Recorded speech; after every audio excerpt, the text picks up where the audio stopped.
حدیث بیان کرنے پر ایسے پابندی لگ گئی کہ سب سے پہلا جو ایگزیکٹو آرڈر پاس ہوا وہ یہ تھا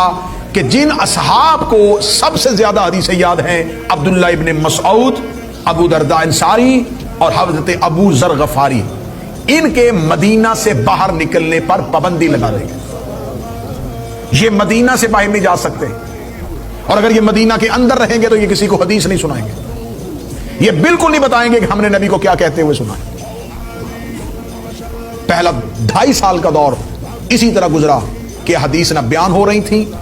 نہ حدیث کو آگے بیان کیا جا رہا تھا، اور جن کے پاس احادیث تھی انہیں زندانوں میں اور گھروں میں محصور کر دیا گیا۔ ان 3 ہستیوں کی میں محنت بتانے لگا ہوں، انہوں نے پہلے 2.5 سال پہلے خلیفہ کا دور نہیں، دوسرے خلیفہ کے 10 سال کے دور بھی گھروں میں اندر گزارے۔ 12 سال یہ 3 صحابی، ان کے مدینے میں نکلنے پر پابندی تھی۔ اگر کوئی شخص ان کے پاس کھڑا ہوتا، دربار میں اطلاع مل جاتی، اس شخص کو گرفتار کر لیا جاتا کہ تو ان کے پاس کیوں کھڑا تھا۔ اب یہ دور، پہلا دور گزر گیا اور حدیثیں نشر ہی نہیں ہو رہی، دین پتہ ہی نہیں چل رہا،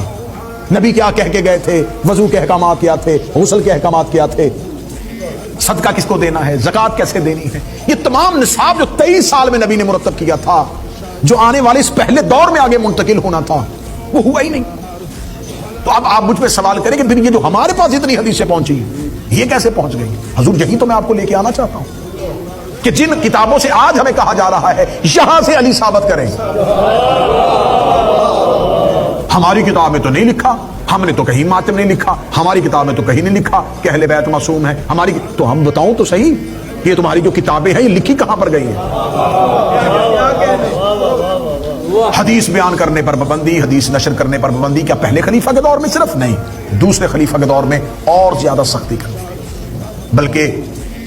یہاں تک لکھا گیا اہل سنت کتابوں میں کہ دوسرے خلیفہ اپنے گورنر کوفہ کو جب بھیج رہے تھے تو قرظہ انصاری کو اسے بھیجتے ہوئے جب وہ مدینہ سے باہر آئے تو اسے کہتے تمہیں خبر ہے کہ میں تمہیں مدینہ سے باہر کیوں چھوڑنے آیا ہوں؟ اسے کہا اس لیے کہ آپ مجھے اعزاز بخش رہے ہیں کہ میں آپ کی گورنری کے لیے کوفہ جا رہا ہوں۔ اسے کہا صرف یہ نہیں، میں تمہیں اس لیے بھیج رہا ہوں کہ تم جہاں جا رہے ہو وہاں لوگ نئے نئے مسلمان ہوئے، خبردار وہاں پر نبی کی کوئی حدیث نہ پڑھنا، نبی کی کوئی سنت ان کے سامنے بیان نہ کرنا، انہیں صرف قرآن پڑھنے دینا۔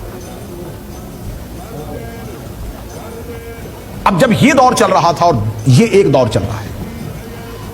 پھر اس کے بعد تیسرے خلیفہ کا دور آیا، تو تیسرے خلیفہ کے دور میں 12 سال گزر گئے تھے کانوں کو حدیث سنے ہوئے، 12 سال گزر گئے تھے، اور وہ علی، اس کے گھر سے نکلنے پر پابندی تھی، امیر المومنین مسجد میں آ کے نماز بھی نہیں پڑھا سکتے تھے، علی کو گھر کے اندر محصور کیا ہوا تھا، فرادہ نماز پڑھنے کے لیے علی کبھی کبھار مسجد میں آ سکتے ہیں، لیکن علی مسجد میں باجماعت نماز ادا نہیں کروا سکتے۔ امیر المومنین کے چند اصحاب علی کے گھر میں علی کے پیچھے نماز ادا، امیر المومنین گھر میں، اب یہ علی گھر میں ہے نہیں، یہ علی کے گھر کا دروازہ بند نہیں ہوا، یہ علم کا دروازہ بند ہو گیا،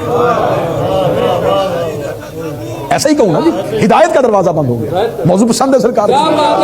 دروازہ بند ہو چکا ہے اور حدیث کوئی بیان ہی نہیں کر رہا، کہیں حدیث بیان نہیں ہو رہی۔ تیسرے خلیفہ کے دور میں